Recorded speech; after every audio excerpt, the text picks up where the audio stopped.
እንግሊዛዊ ሚሽነሪ አንድ ጊዜ ህንድ ሀገር እየኖረ ይሞታልና ከዛ በኋላ ጎረቤቱ የነበረው ሰው እየገባ ከቤቱ እቃን እየሰረቀ ይወጣል። ይሄንን ነገር የእንግሊዝ ኤምባሲ ጉዳዩን ይደርስበትና አንድ ትንሽዬ ብጣሽ ወረቀት የእንግሊዝ ኤምባሲ ካውንስለር በወረቀቷ ላይ ማንም ሰው ከዚህ የሚያልፍ ሰው ተጠያቂ ነው የሚል ወረቀት ጻፈና በዛች ወረቀት ላይ የኤምባሲውን ማህተሙን መጥቶ በሩ ላይ ለጠፈ።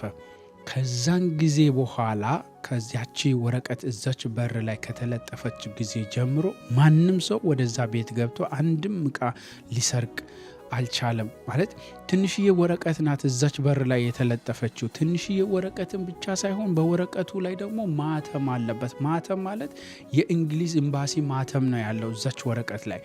ይሄ ወረቀት ላይ የተቀመጠው የኤምባሲ ማተም ማለት ደግሞ ከኤምባሲ በስተጀርባ ደግሞ እንግሊዝ ሀገር ነው ያለው። ስለዚህ ወረቀቱ ብቻ ሳይሆን ከወረቀቱ በስተጀርባ ያለው መልእክት ነው ሰዎቹ እንዲፈሩና ወደዛ ቤት እንዳይገቡ ያደረጋቸው ይባላል። ይሄንን ታሪክ ያነሳውበት ምክንያት ምንድነው? መጽሐፍ ቅዱስ ሲናገር በመንፈስ ቅዱስ ማህተም ታትማችኋል ይላል። ምን ማለት ነው? አንድ በጌታ በኢየሱስ ክርስቶስ መሆናችሁን እርግጠኛ እንድትሆኑ ከሚያደርገው አንዱ ነገር በመንፈስ ቅዱስ መሞላታችን ወይንም በመንፈስ ቅዱስ መታተማችን ነው። መንፈስ ቅዱስ በውስጣችን መኖሩ አንዱ የመዳን በክርስቶስ ኢየሱስ የመሆናችን አንዱ ማረጋገጫ ነው። መንፈስ ቅዱስ ማለት ነው። ክብር ለጌታ ይሁን። በመንፈስ ቅዱስ ማህተም ታትማችኋል ይላል። ሁለት ደግሞ ማህተም ምንድነው የሚያሳየው? ባለቤት እንዳለን ነው የሚያሳየው። እኛ የጌታ መሆናችን ነው የሚያሳየው። ክብር ለጌታ ይሁን። የጌታ መሆናችን ነው የሚያሳየው። ቅድም ባነሳሁላችሁ ታሪክ ላይ ያችን ወረቀቷን አልፎ የሚገባ ሰው ከኤምባሲ ጋር ነው የሚጋጨው። ተጠያቂነቱ ማለት ኤምባሲ ነው የሚጠይቀው ያንን ሰው፣ ወደዛ የሚገባን ሰው። በእውነት ልክ እንደዛ ነው። የኛ ባለቤት ነው ያለው። አለን ባለቤት ያለን ሰዎች ነን። ትዝ አይላችሁም? በደመስቆ መንገድ ጌታ ኢየሱስ ክርስቶስ ከሳኦል ጋር በሚገናኝበት ጊዜ ሳኦል ሳኦል ሆይ ስለምን ታሳድደኛለህ አለው። ማለት ሳኦል ክርስቲያኖችን እያሳደደ ነበር፣ እያሰራቸው ነበር፣ እየገደላቸው ነበር። ክርስቲያኖችን የጌታ የሆኑትን እያሳደዳቸው እየገደላቸው ነበር።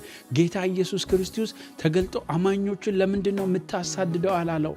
እኔን ለምንድን ነው የምታሳድደኝ አለው። አንተ ማነ? ሳኦል ባለው ጊዜ አንተ የምታሳድደኝ ክርስቶስ ነኝ አለ።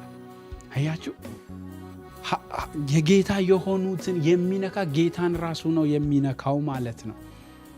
እንዴት ይደንቃል በእውነት። ክብር ለጌታ ይሁን። አንድ በጣም የሚገርም ቃል አለ አስቴር መጽሐፍ ላይ።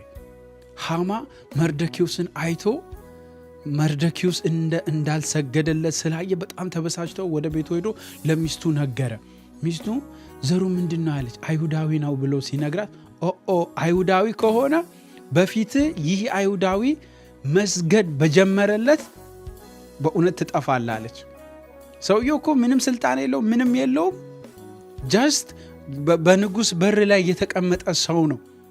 ነገር ግን ከሱ በስተጀርባ አምላክ አለ። እሱ የሚሰግድለት አምላክ አለ። እሱ የሚያመልከው አምላክ አለ። ስለዚህ ተው ይቅርብ ነበር ያለችው። ክብር ለጌታ ይሁን። አያችሁ፣ የእግዚአብሔር የሆኑት ሕዝብ ወይም የእግዚአብሔር ሕዝብ እግዚአብሔር ለሕዝባቸው ጠበቃ ይቆማል። እግዚአብሔር ለሕዝቡ ይዋጋል፣ ለራሱ ሕዝብ ይዋጋል። ክብር ለጌታ ይሁን። ስለዚህ በደመስቆ መንገድ ላይም ስትመለከቱ ስለምን ታሳድደኛለህ ሳኦል አለው። ክብር ለጌታ ይሁን። ስለዚህ ማህተም የሚያመለክተው ምንድነው? አንድ በጌታ በኢየሱስ ክርስቶስ ሰኪውር መሆናችን ነው የሚያመለክተው። ሁለት ደግሞ የሚያመለክተው ምንድነው? ባለቤት እንዳለን ነው የሚያመለክተው። ክብር ለጌታ ይሁን። ስለዚህ በእውነት ይህን ቪዲዮ የምትመለከቱ ሰዎች አንድ ነገር ዛሬ ልጋብዛችሁ ወዳለሁ። በጌታ በኢየሱስ ክርስቶስ ከሆናችሁ በእውነት የጌታ ናችሁ። በመንፈስ ቅዱስ ማኅተም የታተማችሁ የጌታ ናችሁ። የጌታ ነሽ። የማንንም አይደለሽም። የጌታ ነሽ። የጌታ ነህ። ክብር ለጌታ ይሁን።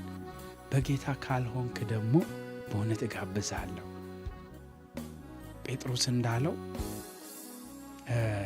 አሁን የምትመለከቱትን አለ በበዓለ ሃምሳው ቀን አሁን የምትመለከቱትን የመንፈስ ቅዱስን ስጦታ እንድትቀበሉ በጌታ በኢየሱስ ክርስቶስ እመኑ።